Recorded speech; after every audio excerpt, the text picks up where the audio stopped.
நண்பர்களே, அக்டோபர் மாதம் 6ஆம் தேதி இப்பொழுது லண்டனில் நேரம் பிற்பகல் 2:44. அக்டோபர் 7ஆம் தேதி நாளை 2 வருடங்கள் ஆகப் போகின்றது. காசாவினுடைய யுத்தம் இஸ்ரேல் அழித்தொழித்துக் கொண்டிருக்கிறது தொடர்ச்சியாக. ஹமாஸுக்கு எதிரான போரில் இஸ்ரேலின் விருப்பங்களில் ஒன்று காசா பகுதியில் அணுகுண்டை வீசி அந்த மக்களை அழிப்பது தான் என்று பாரம்பரிய அமைச்சர் ஹெரிடேஜ் அமைச்சர் அமித்ஷாய் எலியாகு ஏற்கனவே தெரிவித்திருந்தது இப்பொழுது ஞாபகத்துக்கு வருகிறது. காசா முஸ்லிம்கள் இருக்கவே கூடாது என்பதுதான் அவர்களுடைய விருப்பமாக இருக்கிறது. இப்பொழுது 2 வருடங்கள் நிறைவடைந்து விட்டன.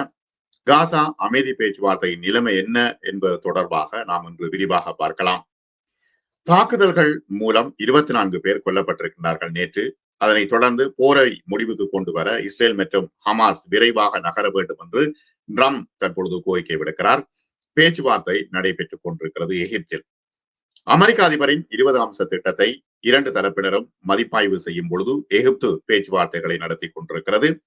மீதமுள்ள பணைய கைதிகளை விடுவிப்பது குறித்த எதிர்பார்க்கப்பட்ட பேச்சுவார்த்தைகளுக்கு முன்னதாக காசா அமைதி பேச்சுவார்த்தையில் ஈடுபட்ட அனைவரும் போரை முடிவுக்கு கொண்டு வர விரைவாக நகர வேண்டும் என்று அமெரிக்க அதிபர் டொனால்ட் ட்ரம்ப் கூறியிருக்கிறார்.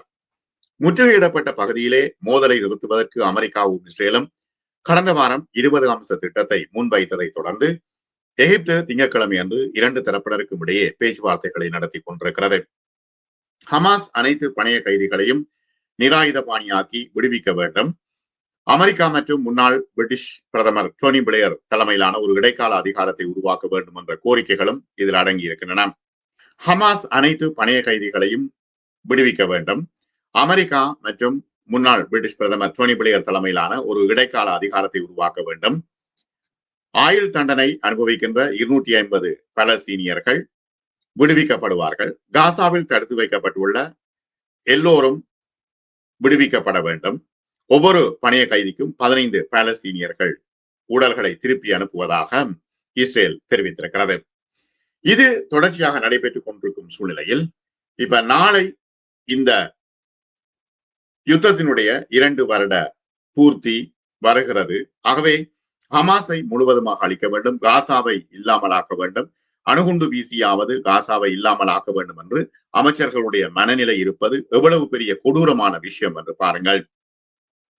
ஹமாஸுக்கு பதிலளிக்க 72 மணி நேரம் உள்ளதாக ட்ரம்ப் ஏற்கனவே தெரிவித்திருந்தார். ஆனால் இந்த செயல்முறைக்கு நேரமாகலாம் என்று நிபுணர்கள் எச்சரிக்கை விடுத்திருக்கிறார்கள். பொருத்தமான கள நிலைமைகள் பூர்த்தி செய்யப்பட்டால் மட்டுமே ஹமாஸ் இந்த ஒப்பந்தத்தை ஓரளவு செய்யும் என்று நிபுணர்கள் சொல்கின்றார்கள். 2023 அக்டோபர் 7 அன்று இஸ்ரேல் மீதான ஹமாஸ் தாக்குதலை தொடர்ந்து போர் வெடித்ததிலிருந்து இதுவரை 67,000க்கும் மேற்பட்ட பாலஸ்தீனியர்கள் கொல்லப்பட்டிருக்கிறார்கள். அக்டோபர் 7ஆம் தேதி தாக்குதல்களின் 2ஆம் ஆண்டு நிறைவு 24 மணி நேரத்திற்குள் வருகிறது. இதில் என்னென்ன நடக்கப் போகின்றது என்பது பொறுத்திருந்து பார்க்க வேண்டிய ஒரு விஷயம். போரில் அதிக ஆர்வத்தை காட்டிய தனது கூட்டாளிகளை வருத்தப்படாமல் கவலைப்படாமல் இஸ்ரேலிய மக்களுக்கு ஒரு விருப்பமான ஒன்றை, வெற்றியாக கூறக்கூடிய ஒன்றை நெதன்யாகு வழங்க விரும்புகிறார். சமீபத்திய கருத்து கணிப்புகளின்படி வரவிருக்கும் தேர்தல்களில் கூட்டணி நிச்சயமாக ஒன்றாக இருக்காது என்பதால் கூட்டணி சரிவதை நெதன்யாகு விரும்பவில்லை. எனவே ஒரே நேரத்தில் நிறைய விஷயங்களை கையாள வேண்டும். இந்த விஷயத்தை பயன்படுத்திக் கொள்ளவும், சிறைப்பிடிக்கப்பட்டவர்களை மீட்கவும், ட்ரம்பின் திட்டத்தில் உள்ள சில உறுதிமொழிகளை எவ்வாறு அவர் மாற்ற முடியும் என்பதை பார்க்கவும் நெதன்யாகு விரும்புகிறார். எகிப்திலே காசா போர் நிறுத்த பேச்சுவார்த்தைகள் ஆரம்பிக்கும் பொழுது ஹமாஸ் ஒரு முழுமையான அழிவை எதிர்கொள்கிறது என்று ட்ரம்ப் எச்சரிக்கின்றார். ஹமாஸை முழுமையாக அழித்து விடுவோம் என்று ட்ரம்ப் எச்சரிக்கை விடுக்கின்றார். மீதமுள்ள பணைய கைதிகளை விடுவிப்பதற்கும் போரை முடிவுக்கு கொண்டு வருவதற்கும் எகிப்திலே எதிர்பார்க்கப்படுகின்ற இந்த பேச்சுவார்த்தைகளுக்கு முன்னதாக ஹமாஸ் காசாவை கட்டுப்படுத்த ஒப்புக்கொள்ளவில்லை. அதாவது வெளியிலிருந்து யாரும் கட்டுப்படுத்த முடியாது என்று ஹமாஸ் சொல்கிறது. ஹமாஸ் ஒரு பெரிய தாக்குதலை எதிர்கொள்ளும், ஹமாஸை அழித்து விடுவோம் என்று டொனால்ட் ட்ரம்ப் மீண்டும் மீண்டும் சொல்லிக் கொண்டிருக்கின்றார். சனிக்கிழமை CNN நிருபர் ஜேக் டெப்பருக்கு அனுப்பிய செய்தியிலே ஹமாஸ் அதிகாரத்தில் இருக்க வேண்டும் என்று வலியுறுத்தினால் அதனை முழுமையாக அழித்து விடுவோம் என்று ட்ரம்ப் சொல்கின்றார். இனப்படுகொலையை நிறுத்த வேண்டும், இஸ்ரேலிய ராணுவத்தை காசாவில் இருந்து திரும்ப பெற வேண்டும், பாலஸ்தீன சுயநிர்ணய உரிமைக்கு மரியாதை அளிக்க வேண்டும், பிரதேசத்தில் மனிதாபிமான உதவி மற்றும் மறுகட்டமைப்பு ஆகியவற்றை உறுதி செய்யும் பாலஸ்தீன மக்களும் எதிர்ப்பு குழுக்களும் எடுக்கும் எந்த ஒரு போர் நிறுத்த முடிவையும் வரவேற்பதாக ஈரானும் தற்பொழுது சொல்லிக் கொண்டிருக்கிறது. ஆகவே இவ்வாறான சூழ்நிலையில் என்ன நடைபெறப் போகிறது என்ற எதிர்பார்ப்பு எல்லோரிடமும் இருக்கிறது. இராணுவ ஆய்வாளர்கள், அரசியல் ஆய்வாளர்கள் மற்றும் பொதுமக்கள் மத்தியில் இருக்கிறது. வன்முறையை முடிவுக்கு கொண்டு வருவது, சியோனிச ஆட்சியின் குற்றங்களுக்கு எதிராக சட்ட மற்றும் நீதித்துறை நடவடிக்கைகளை தொடர வேண்டும். சர்வதேச நிறுவனங்களின் பொறுப்பை மறுக்காது இஸ்ரேல் ஏற்க வேண்டும். காசாவில் போர்க்குற்றங்கள், இனப்படுகொலை மற்றும் மனித குலத்துக்கு எதிரான குற்றங்களுக்கு பொறுப்பானவர்களை அடையாளம் கண்டு வழக்கு தொடர வேண்டும் என்று தற்பொழுது சர்வதேசத்திலே அரசியல் விவகாரங்களுக்கு பொறுப்பானவர்கள் கூறிக்கொண்டிருக்கிறார்கள். ஆனால் தற்பொழுது இருக்கின்ற சூழ்நிலையில் காசாவுக்கு மனிதாபிமான உதவிகள் உடனடியாக வழங்கப்படும் என்று நம்பிக்கை தெரிவிக்க வேண்டும். நிவாரண முயற்சிகளில் பங்கேற்க எல்லா நாடுகளும் தயாராக இருப்பதாக அறிவித்திருக்கின்றன. காசாவில் போரை முடிவுக்கு கொண்டு வருவதற்கான விரைவான ஒப்பந்தம் சாத்தியமா என்று கேட்டால் அது சாத்தியம் இல்லை என்றே பேச்சுவார்த்தைக்கு நெருக்கமான அதிகாரிகள் சொல்கின்றார்கள். பரஸ்பர அவநம்பிக்கை என்பது ஹமாஸ் மற்றும் பிற பிரிவுகள் பணைய கைதிகள் விடுவிக்கப்பட்டவுடன் இஸ்ரேல் பேச்சுவார்த்தைகளை கைவிடக்கூடும் என்று கவலைப்படுவதாக பாலஸ்தீன அதிகாரி ஒருவர் ராய்ட்டர்ஸிடம் தெரிவித்திருக்கின்றார். ஹமாஸ் பேச்சுவார்த்தைகளை முன்னெடுக்கும், பணைய கைதிகள் விடுவிக்கப்பட்டவுடன் இஸ்ரேல் பேச்சுவார்த்தைகளை கைவிடும், அழிக்கும், ஹமாஸை அழிப்பதற்கு எந்த வழிமுறைகளையும் எந்த எல்லைக்கும் செல்லும் என்றுதான் தற்பொழுது பாலஸ்தீன அதிகாரிகள் சொல்கிறார்கள்.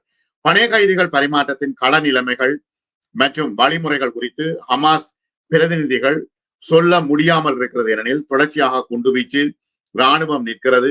எங்கே போய் அந்த போர் நிறுத்தம் இருந்தால் அல்லது இராணுவம் பின்வாங்கினால் பணைய கைதிகளை மீட்டு வர முடியும் என்பதுதான் ஹமாஸுடைய நிலைப்பாடாக இருக்கிறது. ஆகவே இவ்வாறான சூழ்நிலையில் இஸ்ரேலின் பிரதிநிதி ரான் டெமர் இந்த வார இறுதியில் விவாதங்களில் கலந்து கொள்வார். ஈஜிப்ட்ல நடக்கின்ற இந்த பேச்சுவார்த்தைகளில் கலந்து கொள்வார் என்று எதிர்பார்க்கப்படுகிறது. ஹமாஸ் மற்றும் கட்டார் இடையே சந்திப்புகள் ஞாயிற்றுக்கிழமை நடைபெற்றன. வெள்ளை மாளிகை கடந்த வாரம் அறிவித்த 20 அம்ச காசா திட்டத்தின் முதல் கட்டத்தின் விவரங்கள் தற்பொழுது எகிப்திடம் இருக்கின்றன. காசா நகரத்தின் தல் அல் ஹவா பகுதியில் உள்ள அல்ரம் பள்ளிக்கு அருகில் இஸ்ரேலிய படைகள் இன்னும் கொடிய தாக்குதல்களை தொடர்ந்து நடத்தி வருகின்றார்கள். ஆகவே பணைய கைதிகளை நெருங்க முடியாமல் இருக்கிறது. போர் ஆரம்பித்ததிலிருந்து இதுவரை 1152 இஸ்ரேலிய இராணுவத்தினர் கொல்லப்பட்டுள்ளதாக இஸ்ரேலிய பாதுகாப்பு அமைச்சகம் புள்ளி விவரம் சொல்கிறது. ஆனால் அதற்கு மேல அதிகமாக கொல்லப்பட்டிருக்கின்றார்கள். ஆனால் அவர்கள் மறைத்து விட்டார்கள். இஸ்ரேலிய குடியேறிகள் எரிகோவின் வடக்கே உள்ள கிராமத்தில் பல இடங்களிலே அவர்கள் மேற்கு கரையில் ஆக்கிரமித்துக் கொண்டிருக்கின்றார்கள். வெஸ்ட் பேங்க் பகுதி என்று சொல்வோம் இல்லையா, அதுல ஆக்கிரமித்துக் கொண்டிருக்கின்றார்கள். கிட்டத்தட்ட பாலஸ்தீனத்துக்கு சொந்தமான 120 ஒலிவ் மரங்களை வேரோடு பிடுங்கி எறிந்திருக்கின்றார்கள். இப்பொழுது என்ன நடக்குதுன்னா, அங்க கொண்டு போய் யூதர்களை குடி அமர்த்துவதற்கான வேலைகளை தொடர்ச்சியாக செய்து கொண்டிருக்கின்றார்கள். காசாவின் இஸ்ரேலில் இனப்படுகொலைக்கு எதிராக ஐரோப்பா முழுவதிலும் லட்சக்கணக்கான மக்கள் தெருக்களில் திரண்டிருக்கின்றார்கள். ஞாயிற்றுக்கிழமை மிகப்பெரிய போராட்டம் நெதர்லாந்தில் நடைபெற்றது. ஆம்ஸ்டர்டமின் நகர மையத்தில் 2,50,000 பேர் ஆர்ப்பாட்டம் நடத்தி இருக்கிறார்கள். இங்கே நெதர்லாந்தில் காசா மீதான இஸ்ரேலின் போருக்கு பிறகு 2 ஆண்டுகள் நிறைவடைந்ததை குறிக்கும் ஒரு நிலைமையை UNRWA வெளியிட்டிருக்கிறது. அது இஸ்ரேலால் திணிக்கப்பட்ட அழிவின் அளவையும் மனிதாபிமான தாக்கத்தையும் விவரிக்கிறது. காசா முழுவதிலும் 80% கட்டமைப்புகள், கட்டிடங்கள் எல்லாம் சேதமடைந்தன அல்லது அழிக்கப்பட்டன என்று UNRWA சொல்கிறது. UNRWA இடத்துல தங்கியிருந்த போது 845 பேர் கொல்லப்பட்டிருக்கின்றார்கள். 370க்கும் மேற்பட்ட UNRWA ஊழியர்கள் கொல்லப்பட்டார்கள். சுகாதார ஊழியர்கள் மற்றும் மருத்துவ உள்கட்டமைப்பு மீதான 790க்கும் மேற்பட்ட தாக்குதல்களை இஸ்ரேல் நடத்தி இருக்கிறது. செயல்படும் தற்பொழுது 22 சுகாதார மையங்களில் 4 மட்டுமே செயல்பட்டு கொண்டிருக்கின்றன. 98% அதிகமான பயிர் நிலங்கள் சேதமடைந்துள்ளன அல்லது அழிக்கப்பட்டன. கிட்டத்தட்ட 90% நீர் மற்றும் சுகாதார சொத்துக்கள் அழிக்கப்பட்டிருக்கின்றன. 5 லட்சம் பெண்கள் மற்றும் சிறுமிகளுக்கு சுகாதார பொருட்கள் இல்லை. 60% அதிகமான வீடுகளில் சோப்பே கிடைக்கல. 40% அதிகமான குடும்பங்கள் சேகரிக்கப்படாத கழிவுகளுக்கு அருகிலே வாழ்கின்றன. 6,60,000 குழந்தைகள் தொடர்ந்து 3வது ஆண்டாக பள்ளிக்கூடம் போகல. 92% பள்ளிக்கூட கட்டிடங்களுக்கு முழு புனரமைப்பு அல்லது பெரிய மறுவாழ்வு தேவை. 90% UNRWA பள்ளிக்கூடங்கள் அளிக்கப்பட்டன அல்லது சேதமடைந்தன. 5 லட்சத்துக்கும் மேற்பட்ட குழந்தைகள் உளவியல் ஆதரவு நடவடிக்கைகளை பெற வேண்டும் என்கின்ற நிலைமையில் இருக்கின்றார்கள். ஆகவே அவர்கள் உளவியல் ரீதியாக பாதிக்கப்பட்டிருக்கின்றார்கள். சரி, ஹமாஸினுடைய நிலைமை என்ன? கடந்த 2 ஆண்டுகளில் ஹமாஸ் தனது தந்திரோபாயங்களை மாற்றியிருக்கிறது. இது ஒரு பரவலாக்கப்பட்ட ஆயுத குழுவாக செயல்படுகிறது. இஸ்ரேலிய இராணுவத்தினருடன் நேரடி சண்டையில் ஈடுபடுவதற்கு பதிலாக கெரில்லா தாக்குதல்கள் மற்றும் வெடிக்கும் தந்திரோபாயங்கள், வெடிபொருட்களை பதுங்கியிருந்து தாக்குதல் ஆகிய விஷயங்களை ஹமாஸ் தற்பொழுது செய்கிறது. ஹமாஸை ஒழிக்க முடியுமா என்றால் ஒழிக்க முடியாது என்றே இராணுவ ஆய்வாளர்கள் சொல்கின்றார்கள். ஹமாஸால் இஸ்ரேல் மீது எல்லை தாண்டிய ரொக்கெட் தாக்குதல்களின் எண்ணிக்கை குறைந்திருக்கிறது. இஸ்ரேலிய அதிகாரிகளின் கூற்றுப்படி ஆயுத கிடங்கில் பெரும்பாலானவை, குறிப்பாக ரொக்கெட்டுகள் போன்ற கனமான ஆயுதங்கள் அளிக்கப்பட்டிருக்கின்றன. ஆனால் ஹமாஸ் இன்னும் செப்டம்பர் 2025 2 ரொக்கெட்டுகளை ஏவி இருக்கிறது. இஸ்ரேலிய இராணுவத்தினர் மீது சிக்கலான தாக்குதல்களை நடத்தி இருக்கிறது. ஆகஸ்ட் 2025 கான் யூனிஸில் இது முக்கியமான ஒரு தாக்குதலாக இருந்தது. கனரக ஆயுதங்களை பயன்படுத்தி இருக்கின்றார்கள். இஸ்ரேலிய இராணுவத்தினரை கடத்த முயன்றிருக்கின்றார்கள். இஸ்ரேலிய இராணுவம் அழித்து விட்டது என்று கூறும் பகுதிகளில் சிறிய ஹமாஸ் குழுக்கள் பெரும்பாலும் மீண்டும் மீண்டும் தோன்றி அவர்களுக்கு தாக்குதலை நடத்தி கொண்டிருக்கிறார்கள். அவர்கள் மீது தாக்குதலை நடத்தி கொண்டிருக்கின்றார்கள். ஹமாஸ் அதிகாரிகள் உள்நாட்டு நிலைமையையும் கையாளுகின்றார்கள். சமீபத்திய தகவல்களின்படி இஸ்ரேல் காசாவில் ஹமாஸ் எதிர்ப்பு குழுக்களுக்கு வேண்டுமென்றே ஆதரவை அதிகரித்துள்ளதாக தெரிவிக்கின்றன.